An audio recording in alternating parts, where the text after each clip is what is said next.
110 million pesos lang naman ang babayaran ni Auntie Claire dahil sa di umanong kanyang ka-fake newsan.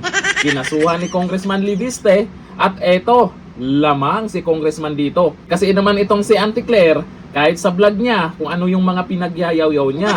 Eto naman si Congressman Libiste ay hindi na nagustuhan dahil negosyo ang pinag-uusapan dito. Malamang, baka naapektuhan. 110 million, kaya ni Auntie Claire yan. Kayang-kaya yan. Basta wag nyo lang ipakulong yan. Mawalan ang karamihan ng pagtatawanan. O eto, panoorin po natin ang paliwanag po ni Congressman Libiste tungkol sa babayaran po ni Auntie Claire. At may paggagamitan naman. O, ito ang video. 10 million pesos na babayaran ni Yusek Claire Castro sa akin ay ibibigay ko sa mga biktima ng mga substandard proyekto ng flood control.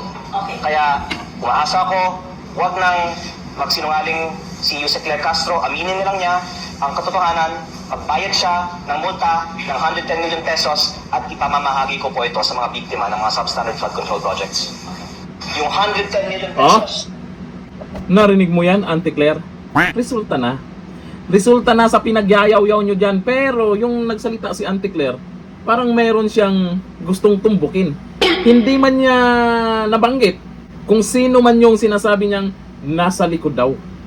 Ang nasa likod daw dito sa ginawa po ni Congressman Libiste. May mga nagkomento, ang sabi, sisi na naman sa mga Duterte. Ay malamang, Auntie Claire pa. Kilalang kilala ng karamihan yan kung sino madalas binabanatan. Sa kanyang vlog, grabe, patuloy pa rin siyang nagyayaw-yaw dun no? Buti may naniniwala pa dito kay Auntie Claire.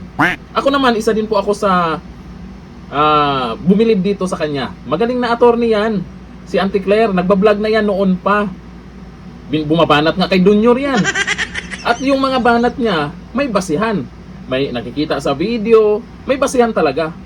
Pero ngayon, nangyari sa kanya, kung ano-ano na lang yung pinagyayaw-yaw niya. Si BP Sara nga, kinumpara pa nga sa isang Chucky Dolls, pero kamukha naman pala niya. O ngayon, nagresulta na, Auntie Claire. Baka naman may ibang susunod dyan, ha? Nakakasuhan din si Auntie Claire, ha?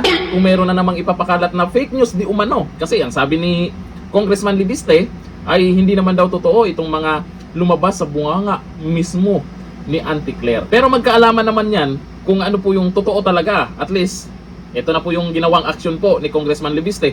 Malakas ang loob ni Congressman Libiste dahil alam niya yung totoo dyan kasi sarili niyang negosyo yan. Alam niya kung may prangkisa ba yung sinasabi na binibenta. At may mga nagtatanong, bakit nga ba ay maraming mga isyong binabato dito kay Congressman Libiste?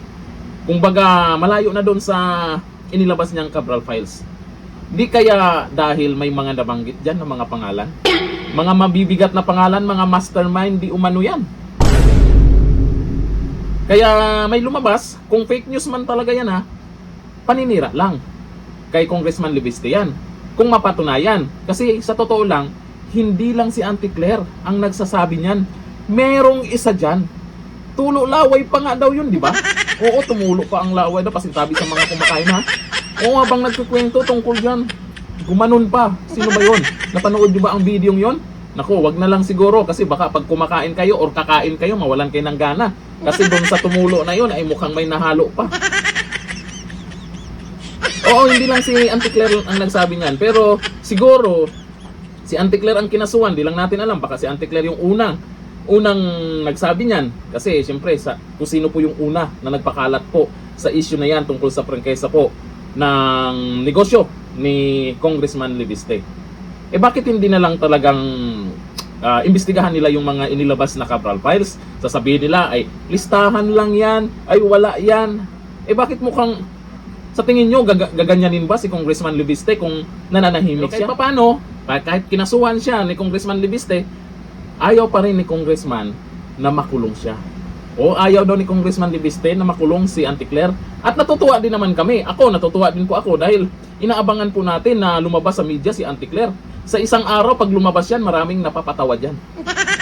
Nakakatawa talaga yan. Ngayon, Auntie Claire, 110 million? Sa tingin nyo, babayaran ni Auntie Claire yan? Para sa akin, kayang-kaya niya yan. Auntie Claire pa. Diba? Hanggang dito na lang, thank you.